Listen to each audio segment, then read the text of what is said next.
we doing, everybody? Awesome. Happy Sunday. Welcome to church. We got a Bills game at 1, so for the next 3 hours, I'm going to keep you captivated with the Word. No, I'm just kidding. We'll get out of here in due time. Plenty of time to get back home, get the chili pot roasted and everything like that. But, no, it was funny. This morning, when Lydia and I got here to church, I pulled in the parking lot, and I grabbed I printed my sermon notes, and I grabbed them off the dash. I was like, there's a piece of paper missing. I was like, oh, man. I don't know if my printer ran out of paper or if I just left the third page on the printer. But it's all good. We're going to trust and adjust. The funny part was, though, it's kind of that situation, right? It's like when you rush into something and you get there, you kind of look back and you're like, why didn't I just take an extra second? Why didn't I just check if the third page was there?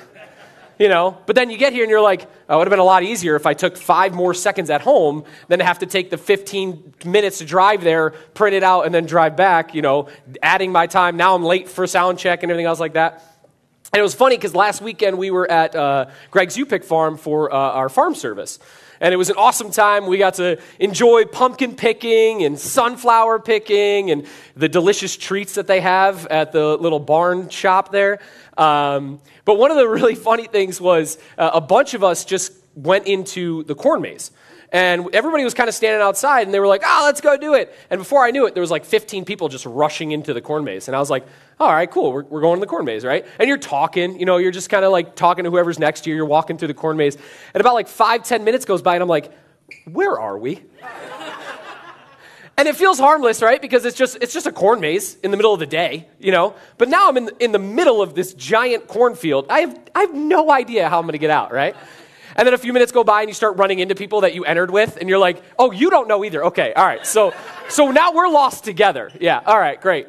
And, you know, it's funny because in those moments, it'd be like, man, I would love if Kervin could just throw his drone up and tell us exactly how to get out of here. You know what I mean? If we could just get that bird's eye view, you know? If somebody would just miraculously drop a pin and then give me directions out of here, that would be great, right? But sometimes we don't always have that luxury in life, you know? Sometimes we rush into things, and then we're kind of like, oh, man, how did I get here? How did this happen? 5 minutes ago, everything was fine, but now I'm in the middle of a corn maze. I have no idea where I'm going.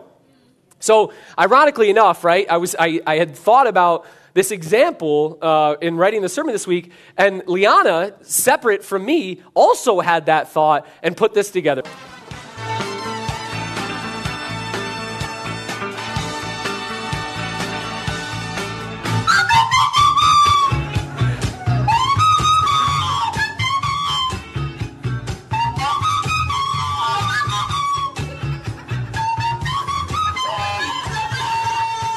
In that moment, Kervin's wishing he brought his drone too. But now that you've seen it, I encourage you guys, go on Instagram, you know, pull out your phone, go on Instagram, make sure you like and comment on the message. It's Welcome to Vessel is our Instagram page, so please go interact with the post. Liana does great work for us every weekend. If you're watching with us live, make sure to drop a comment for us. We love to hear from you as well. And if you're here with us, you can go back and revisit this. So you can laugh at me forgetting the third page of my sermon twice this week, right? If you're having a bad day, go ahead, laugh at me. It's all good. I'll take it in stride. But today I want to talk about what was I worried for, right? Because in those situations, right, we rush into something. Now we're in the middle of a corn maze. We have no idea where we're going. And we start to worry, you know? That's where fear starts to creep in. That's where doubt starts to creep in. I'm like, I really should have thought twice before I made that left back there. Right? Or maybe I wish I would have counted how many turns I made instead of just walking mindlessly, talking to whoever I was walking with, and now I'm in the middle of a maze and I have no idea where I'm going. And that's fun, that's harmless. Middle of the day, it's a corn maze. We're at a farm. We know we're relatively safe, okay? There might be some bees, which we encountered. There might be some wildlife or things like that. But this probably isn't too much of a life or death situation, you know? This probably isn't too much of a sin or righteousness situation. But how much more then do we need to be prepared for that spiritually, right? Not just rushing into something, not just finding ourselves somewhere and then allowing fear to creep in, allowing doubt to creep in, and that worry that overwhelms us. You know, Jesus talks about it so much in the Gospels about, man, why are you worried? right? You ought to have faith. And at the farm, we talked about how all those hard workers sowed seeds so that we could enjoy the harvest of pumpkins and flowers and all that other fun stuff. But Jesus talks about how if we could have faith as small as a mustard seed, we could tell a mountain to throw itself into the sea. And he's talking about having that genuine true faith, that when you're in the middle of something, your reaction isn't to worry, but to trust him. Your reaction isn't to worry and fear, but to know that he is in control.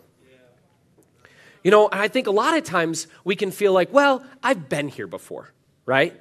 Maybe it's a situation in your marriage. Maybe it's a situation in your friendships. Maybe it's a situation at school or work, and you're like, I've done this before. I've been here before, right? And so you rush in, and all of a sudden, the things that you did before aren't working this time around. Or different problems are arising, and you're not quite sure how to handle it. And it would have been a lot easier if you took 5 minutes before you began to make sure that your printer had paper in it than to get to church and realize that you're missing a page, right?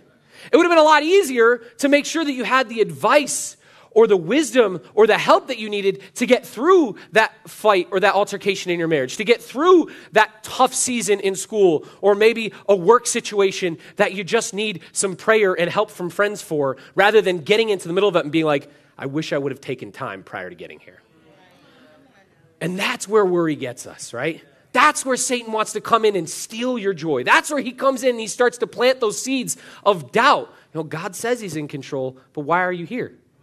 Why are you worried then? If he's so mighty, why is this situation happening to you? And the amazing thing about faith is that it might not change our situation, but it takes our perspective to a higher elevation. Let's turn to Mark chapter 9. I want to focus in on this situation here, this miraculous situation that Jesus uses to teach his disciples about having faith. And so in Mark chapter 9, verses 16 through 29, it reads, "What are you arguing with them about?" he asked. And this is directly following Jesus coming down from the mountain. There was the transfiguration, and he just had this high of highs with 3 of the apostles. And then he comes down and he finds the rest of them arguing with the scribes and the Pharisees over an altercation with them being unable to heal a boy possessed with a spirit. So it says, "What are you arguing with them about?" he asked. A man in the crowd answered, "Teacher, I brought you my son who is possessed by a spirit that has robbed him of speech. Whenever it seizes him, it throws him to the ground. He foams at the mouth, gnashes his teeth, and becomes rigid. I asked your disciples to drive out the spirit, but they could not." "You unbelieving generation," Jesus replied. "How long shall I stay with you? How long shall I put up with you? Bring the boy to me." So they brought him. When the spirit saw Jesus, it immediately threw the boy into a convulsion. He fell to the ground and rolled around, foaming at the mouth. Jesus asked the boy's father, "How long has this been like this?" "From childhood," he answered. "It has often thrown him into a fire or water to kill him. But if you can do anything, take pity on us and help us." "If you can," Jesus said, "everything is possible for the one who believes." Immediately the boy's father exclaimed, "I do believe. Help me overcome my unbelief." When Jesus saw that a crowd was running to the scene, he rebuked the impure spirit. "You deaf and mute spirit," he said, "I command you, come out of him and never enter him again." The spirit shrieked, convulsed him violently, and came out. The boy looked so much like a corpse that many said, "He is dead." But Jesus took him by the hand and lifted him to his feet, and he stood up. After Jesus had gone indoors, his disciples asked him privately, "Why couldn't we drive it out?" He replied, "This kind can come out only by prayer." In other versions of this story, in the book of Matthew, he says that because you have so little faith, truly I tell you, if you have faith as small as a mustard seed, you can say to this mountain, "Move from here to there," and it will move. Nothing will be impossible for you. And these aren't just regular guys, right? These are Jesus's apostles. These men have done miracles. They've seen miracles. They've been a part of some of the craziest things that had happened in Jerusalem and the surrounding areas for years, for centuries. And yet Jesus challenges them on being an unbelieving generation. He challenges them that they have no faith. How could these men have no faith? I don't believe that Jesus was saying that they were absent of all faith, but that they lacked true trusting faith in the time of trial. They were lacking that mustard seed faith. Their lives were faithful. These men were called and they left everything to follow Jesus. They have already done more than any of us could even imagine. Jesus called them to leave their occupations, to leave their families, the comfort of their homes, and they did. And yet here, he's calling them an unbelieving generation.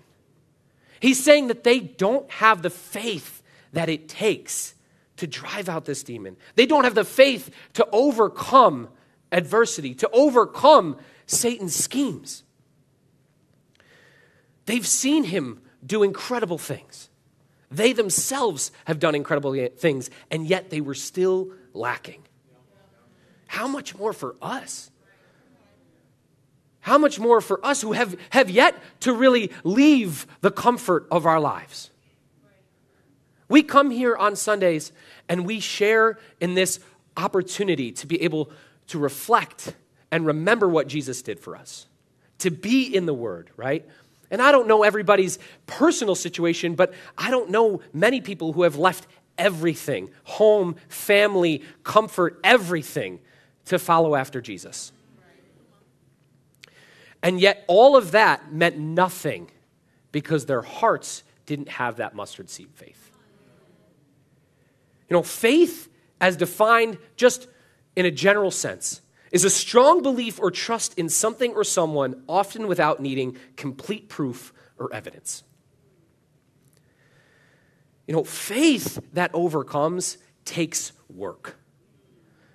And a lot of times I think we can feel like if we're worried, it's because we're trying to fix things, right?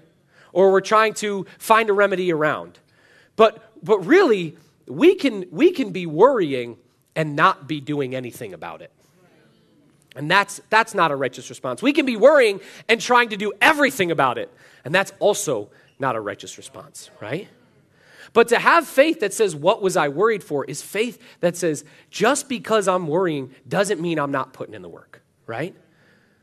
Again, you know, to be in the middle of that corn maze, I would have loved to have a drone view, right? Just that overhead view of what path is going to get me out of here as fast as possible. But that's what faith provides for us in our lives every single day. If we have that true faith, we've got God's view. Faith may not change the situation, but it takes our perspective to a higher elevation. We're going to keep reading here in Mark chapter 9. The crazy thing about this situation, right? You know, we were talking about how these apostles had done awesome things, and they've seen amazing things. But truly, Jesus is calling them to have faith over sight. He's calling them to be people who believe even when their situation right in front of their face isn't changing. Even when they haven't seen it working. And Mark chapter 9, verses 23 through 29 read, "If you can," said Jesus. He's questioning the man. If you can? Do you not know who I am or what I'm capable of? Do you not know what I've done? Rather than asking it in a question, he should be saying, because you can. Because I know you can, right? If you can, said Jesus, everything is possible for the one who believes. Immediately the boy's father exclaimed, I do believe, help me overcome my unbelief. When Jesus saw that crowd was running to a scene, he rebuked the impure spirit. You deaf and mute spirit, he said, I command you, come out of him and never enter him again. The spirit shrieked, convulsed him violently, and came out. The boy looked so much like a corpse that many said he's dead. But Jesus took him by the hand and lifted him to his feet, and he stood. After Jesus had gone indoors, his disciple asked him privately, why couldn't we drive it out? He replied, this kind can only come out by prayer. You know, the disciples were probably feeling extremely defeated in this moment, right? I got to imagine. Because, again, up until this point, throughout the Gospels, there have been about 26 different miraculous situations that we have documented that they would have seen. And so after number 4, I'd be pretty sold, right? After number 1, I'd be like, well, that was crazy, right? After number 2, I'd be like, maybe this guy is who he says he is, right? And then third time's a charm. I'm like, all right, I'm in, right? But then they just kept happening. 4, 5, 6, 7, 8, 9, 10, all the way through, right? 26 different situations in which these men would have seen Jesus or heard about the miraculous things that he was doing. So why then, in this situation, were they so confused?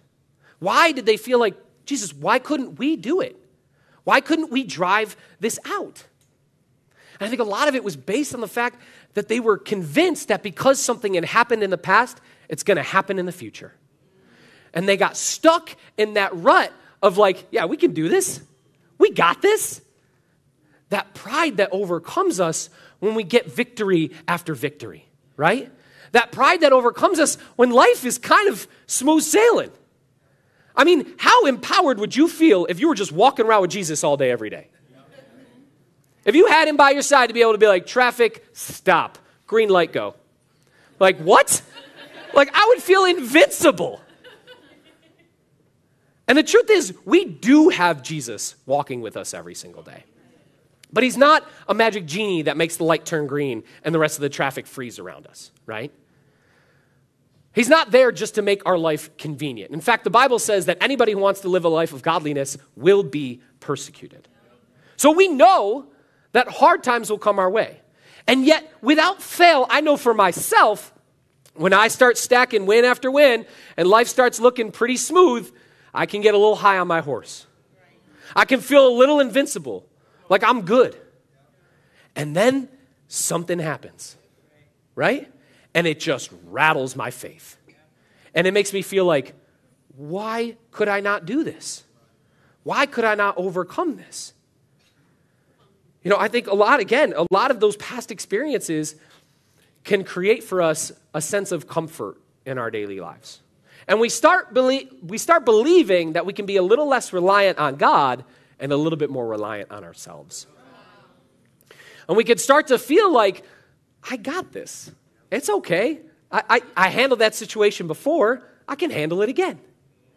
I got through that last time pretty unscathed. I'm sure I'll be fine this time. I don't know about you guys. I know I feel that way. All right, at least we got some honest people in the room. That's good. That's good. But God's power is not dependent on our experiences. He doesn't say, I'm only going to do things for people who have had victories in their past. He doesn't say, I'm only going to help this person because they've been able to overcome this once before. No, he says, I'm going to help this person because they trust in me. And that situation may not change, but by being faithful, by trusting him, we can change our perspective about the situation. It may not happen like that, right? You might put in some effort and be like, oh, I'm trying. Why isn't my marriage better? Well, I'm trying. Why isn't my boss gone off my back? Well, I'm trying. Why haven't my grades improved? Well, I'm trying. Why hasn't my health improved? But it doesn't just take one act. It takes consistency. Just because I'm not worrying doesn't mean I'm not working, and it takes time, but it takes faith. We have to be able to trust in order to be able to use God's power. To experience that true power comes through that faith and trust. You know, the apostles saw and did amazing things, but that didn't mean that this was going to be the same way. They were able to heal people before, but that doesn't mean that this situation was going to happen the same way. And Jesus rebukes them for their unbelief. And this man, the father of this boy, I give him so much credit because in that moment, he was self-aware enough to know that he had some gaps in his faith, that he needed help in the situation, right? And he said, I do believe, help me overcome my unbelief. What an honest thing to ask Jesus. And I think if we're all honest with ourselves, there's probably some gaps in our faith too.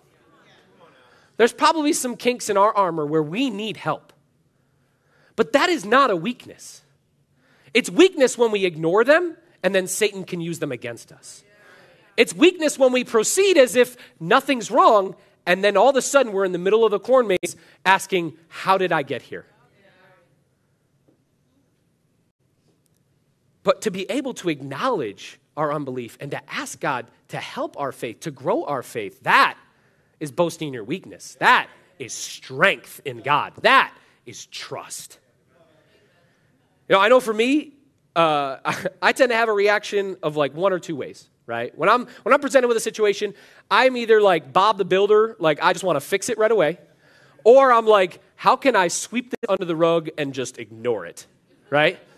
Like two extremes, you know what I'm saying? I'm either like, let's go head in, I'm going to give all my time and energy until this is fixed, or I don't want to think about it. What can I do on me? Do nothing about it.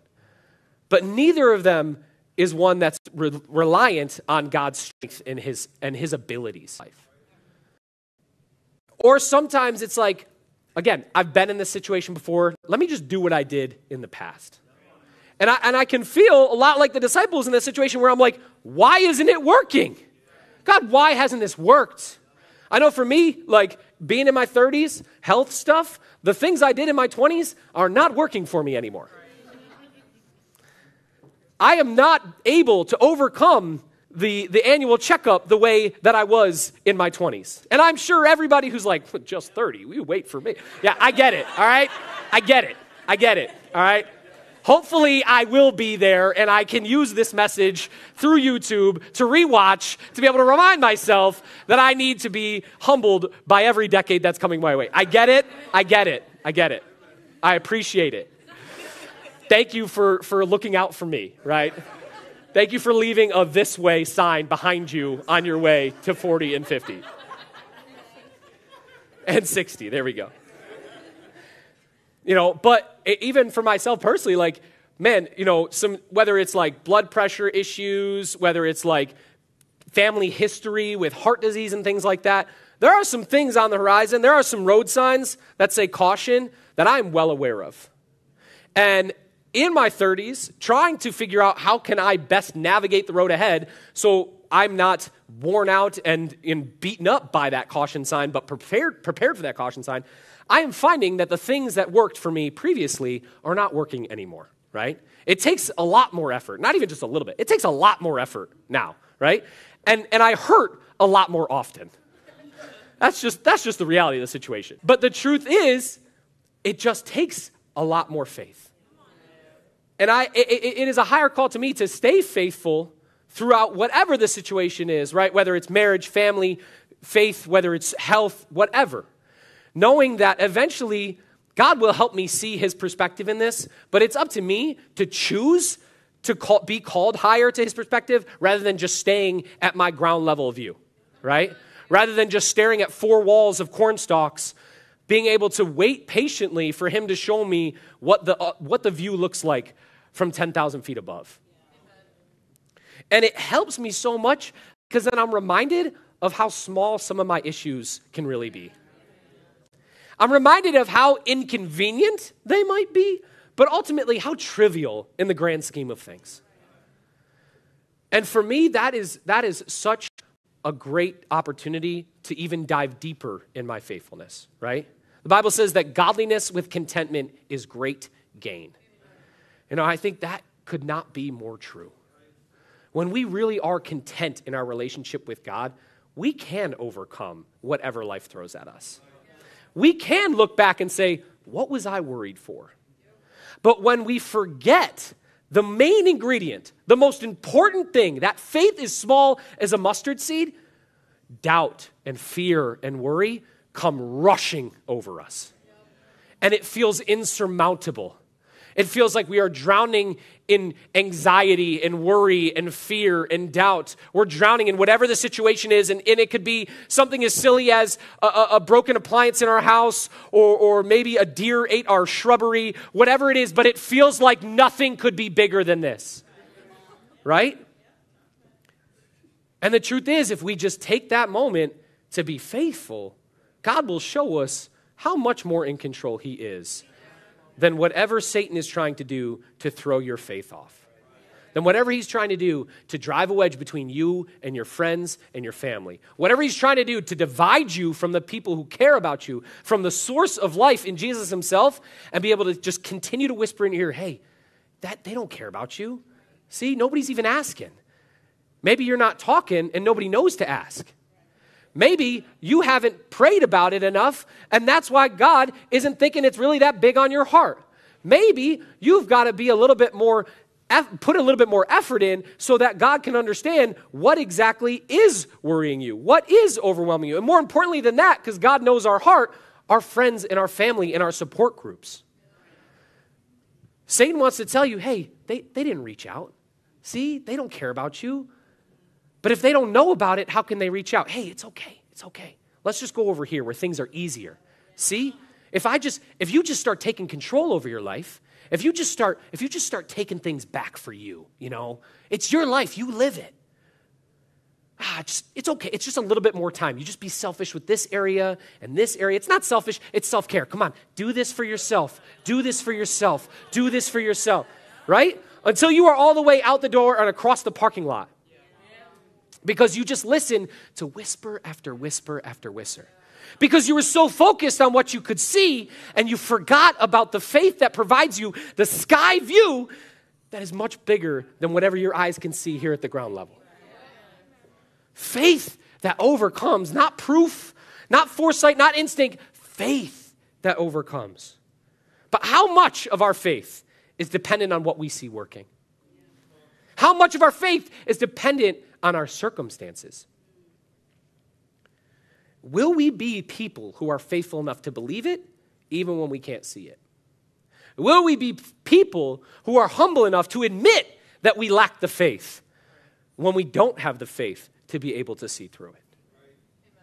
Faith may not change the situation, but it will provide it takes our perspective to a higher elevation.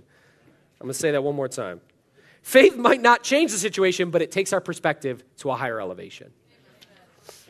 Because the other way that I know Satan tries to steal my faith and tries to get me to be relying on myself is not just with my perspective and what I can see and what's happening around me and the changes that are or are not happening, but even in my own strength, right? In those past experiences, which is why we have to have faith over might.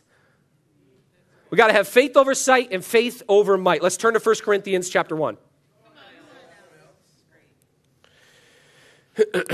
For verse 18, 1 Corinthians chapter 1, verse 18 reads this way. For the message of the cross is foolishness to those who are perishing, but to us who are being saved, it is the power of God.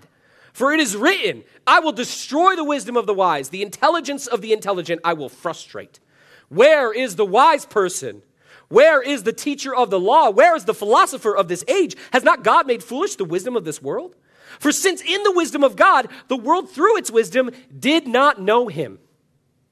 God was pleased through the foolishness of what was preached to save those who would believe. Jesus demands signs, and Greeks look for wisdom. Jews demand signs and Greeks look for wisdom, but we preach Christ crucified, a stumbling block to the Jews and foolishness to the Gentiles. But to those whom God has called, both Jews and Greeks, Christ, the power of God and the wisdom of God. For the foolishness of God is wiser than human wisdom, and the weakness of God is stronger than human strength. Man, to have faith over might means to flip your world upside down. Because what is strong to God looks like weakness to the world. Because what is wise to God looks like foolishness to the world. I love how Paul says it there when he says, for since in the wisdom of God, the world through its wisdom did not know him. And when we are wise in our own eyes, it is a path to destruction. But when we rely on God, it is an opportunity to raise our perspective, to get that higher elevation. It's so important that we have faith over what we deem as might or strength or wisdom. It is so important that we remind ourselves, however strong emotionally, physically, mentally we may be, we have to rely even more so on our faith in God, on our trust in him. Romans 1:16-7 says it this way, "For I am not ashamed of the gospel, because it is the power of God that brings salvation to everyone who believes, first to the Jew, then to the Gentile. For in the gospel, the righteousness of God is revealed, a righteousness that is by faith from first to last, just as it is written, the righteous will live by faith." It is the power of God. Faith in the cross is the power of God. It is foolishness to those who are perishing. Again, Paul says, I will not be ashamed because it is the power of God. Faith that trusts even when there's so many reasons to doubt. Faith that says, I believe even when everything is weighing against you. Even when all the signs are pointing the other way. Faith that says, I will trust you through this. I will trust you in this. I won't lift a finger until you tell me when. I won't do a thing until you tell me how. That is faith that looks like foolishness. That is faith that seems senseless but brings us that ultimate perspective. Takes our life to that higher elevation where we can say, God, I know that things are not going my way right now, but I will trust you through this. God, I know that things may not look the way that I personally want them. And before I rush into action and try to fix everything myself, I'm going to take a moment to pray. I'm going to take some time to talk it through with my friends. I'm going to take some time to get surrendered to what you have for my life. Those who want to live a life of godliness will be persecuted. That much we know. What that looks like and when it comes, I can't tell you. But I want for us all to have the faith that when it comes, we can say, bring it on. We can say, my God is bigger. You know, for me, a couple years ago, I was talking with a few friends this week and just some different family members, friends, things like that, life situations, whether it's health-oriented or something else. You know, it had me reflecting on a couple years ago when my dad had heart surgery, and in the moment, you know, the doctors were like, "All right, we're gonna go in. We have to do a stint. You know, nice little bypass, very typical procedure. Everything's gonna be okay, right?" And he goes in for surgery, and he comes out about 15 minutes later, and we're all like, "That was fast. That can't be right. What happened?" And so when the doctor comes back in the room, he's like, "Well, we got in there. We were ready to do the procedure, but we found out that he actually has 4 additional clogged arteries. So we're going to need to do a quintuple bypass instead of just one." And I was like, you were in there. Why didn't we just do it? Why didn't we just take care of this? Why are we now going to wait? And of course, it happened to fall on July 4th weekend, so we weren't scheduling surgeries until the following week. And so for me, this was a test of my faith. Because everything in me wanted to wrap the man in bubble wrap and make sure he didn't leave the house. I was like, you can't lift a finger. Don't do anything. You think about driving? Don't. You think about eating or drinking anything? Make sure it's just organic and probably just, purified filtered water, please. You don't have a boo-boo, but I'm going to put a Band-Aid all over your body so you can't get one, right? Like, that's where my brain was going. Like, I'm like, whatever I can do to make sure that nothing can happen. I wanted to do everything and anything I could to protect him. And I remember those days leading up to his second surgery being so stressful. Because I was so worried that the next call would be an unfortunate phone call. And I remember being prayerful through that time as well, but really worried about what was to come. And what God had showed me through that situation, when he was able to go in for that surgery, come out on the other side, and be well and fine here 2 years later, was that I am mightier than whatever you're worried about. I am bigger than your biggest problem. I am better than your best effort. But you've got to trust me. You have got to believe that when the world is crashing down around you, I'm going to help you out. It may not look the way that you want. It may not look the way that you think. Because again, in my worldly wisdom, I'm like, where and why are we taking a man off the operating table who needs to go back on the operating table? Like, it didn't make sense to me. And I'm sure there are medical reasons why, right? I'm sure there's, whether it's time blocks for the surgery or equipment to be prepared for, I'm sure. But it did not make sense to me in that moment.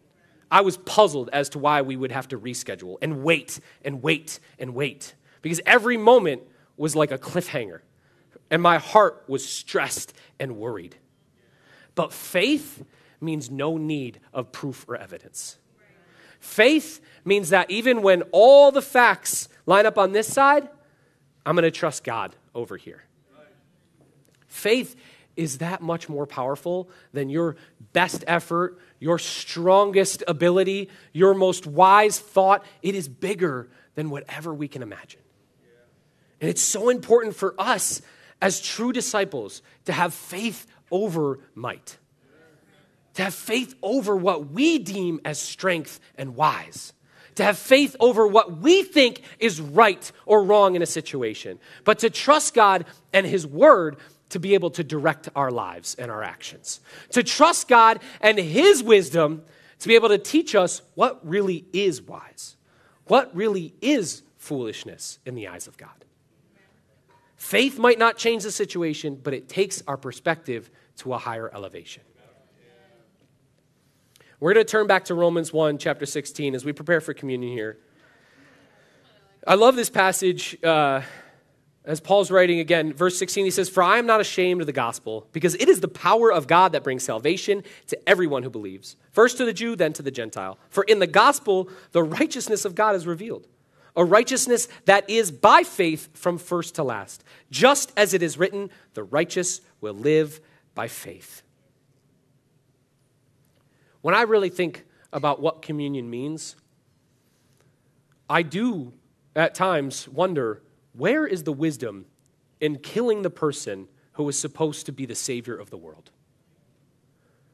For those apostles, as they were with Jesus at the Last Supper and watched him be crucified or fled to wherever they ran to, I have to imagine they were struggling too with this idea. How are we supposed to rescue the world if he's gone? How are we supposed to fulfill the rest of this mission if he's left us?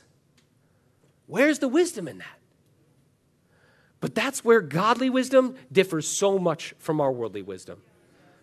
That's where his perspective is so much better and thorough and thought out and from first to last, from beginning to end, where ours is so myopic and so focused on here and now and so clued in on only the thing that's right before our face, we can't see anything else. We don't believe anything else. Because this is it. This is right here, right now. This is the biggest thing ever. This is what's overwhelming me in my heart, in my physicality, in my emotion, in my brain. It's keeping me up at night. This is all I can see. And God says, whoa, whoa, whoa, whoa, whoa. There is a way bigger picture for you. And if we don't have the resurrection to show God's power over everything, what is this Jesus being crucified for? The fact that he died and was buried and rose again is everything for our faith. Because it shows us in God's power that he is able to rob the grave of death. He is able to take even the most hopeless and doubtful situations and turn them into the biggest victories we could ever imagine. That's what the cross is for us. That's the power of God when you believe. So today I ask us, what will be the death of our worry? Will we be people who are driven by facts and circumstances, or people who trust over everything? Who allow ourselves to take our faith to that higher elevation? To be people who will see things through a godly lens, not through a worldly lens, and rely more on his wisdom than the wisdom of our own. Let's go to God in prayer. Dear Heavenly Father, God, I thank you, Lord, for your amazing word, God, for the ability that you have given us to be able to reflect and refine ourselves through your teachings, God, through your son's example, through his death on the cross, God, we see your power displayed, Lord, and I pray that that would not return to you empty. God, that would be an act that would drive us all to be more like him. God, that we could dig deep into ourselves and be people who are no longer worried, but have faith over what we see in front of us and faith over what we think is strong and wise. We love you. It's in your son's name we pray. Amen.